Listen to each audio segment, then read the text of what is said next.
Hello, everybody, and welcome to the International once again. I'm here joined at the main event by Lyrical. How are you today, man? I'm doing great. It's the second to last day, penultimate day. It's hype.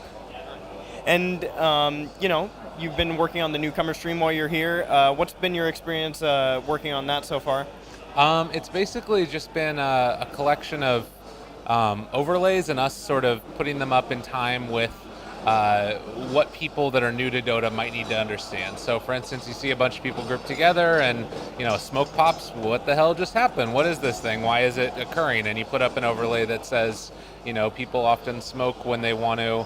I'm paraphrasing here because I'm awful, but it's like they want to go to kill somebody, or an animation that shows what a Lincoln Sphere does, and then they know what's going on afterwards. In the middle of a team fight, they're like, "Oh, I recognize an Echo Slam, or I recognize this, that, or the other thing," and it's cool. And what's been the chat reception in terms of the newcomer stream? Do you feel like it's very helpful for these newcomers? Are there things that you'd like to change perhaps in the future to make it more accessible? I think that it's been really good. The chat experience, to go on that first point, really felt like it's been positive, and people are like asking and answering questions and not trolling each other. It's been really good in that regard. As far as like ways to make it easier, I think that Valve has just thrown in a lot of improvements in terms of like the tutorial and stuff. There's obviously like tons of room to grow still because the game is so complex, but I like that they're not dumbing it down, because if you dumb the game down, then you lose out on all the other stuff. So, make it a deep and rich game without compromising the ability to get new people in. And this is your first TI working here. You were here as a spectator. What was your experience like working in the group stage in that event? It was awesome. It was nuts. The thing that was weird about it is that it's like you're still in a hotel room casting, and it doesn't have the same type of gravity behind it, at least for the caster in the moment, as the main stage, obviously. But in terms of like your actual understanding of like, oh my god, this is a TI game. These matches matter so much. A group stage going through like the upper bracket versus the lower bracket has made a huge difference. And then that was like sort of, in a way, dream come true, to not put it too, what's the word, cliche terms. But it was great. It was awesome. I loved it. Did you feel nervous when you were getting into your first cast of the group stage? Did you feel like, oh my gosh, like this is actually happening? A little bit. But Ben's pretty good. Marlene's really good at like calming people down, specifically me. So I get nervous sometimes, and he's like, "It's okay, Gabe, don't worry." And he says it in his own way. But that's really nice, and that sort of helped me to calm down a little bit before it went on. Can you give us a bit of a rundown of what it was like for you starting off as a caster and kind of your journey to get here and be working at this event as, a talent? So I started in an in-house league. I was casting games for fun between me and my friends that were playing online, and they were like, "You should try this out at a bigger, in a bigger capacity." And it was sort of just a thing that I did for fun. And then I started to get more traction with people. A couple of Reddit posts later, I got approached by a company called Hefla TV that did a lot of other qualifying events like that, and then that drew the interest of BTS eventually. And then once I started to cast for them, it just sort of, the offers kept on coming as I kept on becoming better and better. And I think that it's, for up and coming casters, it should never be a goal to like get to something. It should be a goal to get better, and then it happens naturally. Yeah.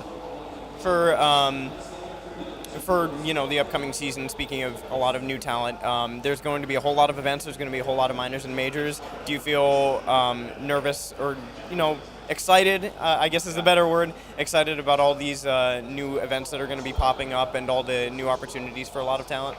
Definitely, in every capacity. Like, everybody is going to be benefiting, I think, from this. Again, that's like, knock on wood, but that's you can see the goal there, right? And I think that for established talent, it means that it's more consistent work. I think for people that are less established, like myself, it means the chance to establish yourself and make a name for yourself. And then I think for people that are looking to get into it now, and become, a caster, it's an opportunity to cast 1,000,010 qualifier matches, because there's going to be so many of them, and get a chance to practice and get better, and then draw the interest of the community. So I think it really is. It's going to be hard, and I think that especially for some casters, it's going to be like, how do I keep up with all of this? And there's maybe some unintended consequences there, but I think the end answer is that there's a lot of positivity there. Do you worry about burnout at all with all those qualifiers coming up and just, going to hubs and doing all this work? Do you worry that you might get burned out eventually? Yeah. Yes, I do. How do you stave that off? I had a moment of burnout before the Manila major qualifiers. It was this crazy schedule where I was like waking up at midnight and then casting for 8 hours, and then going to sleep for 4 hours, and then casting another 7 hours, and going to sleep for 4 hours, and then it was midnight again. And it was just like that for 2 weeks. And then I went immediately from that into the Manila major qualifiers, which is like this grueling, however many day in a row, constant stuff. And I was just like, I'm done. I can't do it anymore. And what I did was I just sat down and I read a book for a little while, and it sort of was able to reinvigorate me a little bit. So you definitely do get burnout if you do too much, and I think it's just trying to keep track of it for yourself, because otherwise it sucks. It really, really sucks. Speaking about your sleep schedule, you work a lot of Chinese, you cast a lot of those Chinese games, you study up on a lot of those teams. Were you expecting this strong finish? We're in top 5 and there's only Liquid left from the West. Were you surprised by how good the Chinese teams were coming into this event? I think I was surprised by a couple of them. I was surprised by IG for sure, because they did not look good after Kiev. I think that what it was they were not like sandbagging, but sort of like they knew they had the invite. We don't need to put in as much work, and then they boot camped really hard. Because if you look at those past couple weeks leading up to this, it wasn't that good. And I think that they were the weakest team out of China that was going to TI.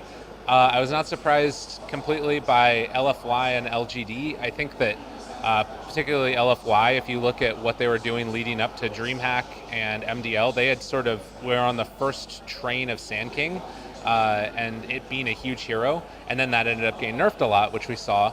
And so I was kind of thinking like, all right, I think they can still do well. I didn't think they were going to do this well, because I felt like a lot of it was them understanding the meta and being ahead of it, and it looks like they're ahead of it again. So I think I was expecting them to do well. I wasn't expecting them to do this well. That's basically the story of it. Do you, for the upcoming season of minors and majors, just to get back to that really quickly, I know you mentioned not good to set a goal to get somewhere, but just to improve. But do you have any aspirations for yourself in this upcoming year?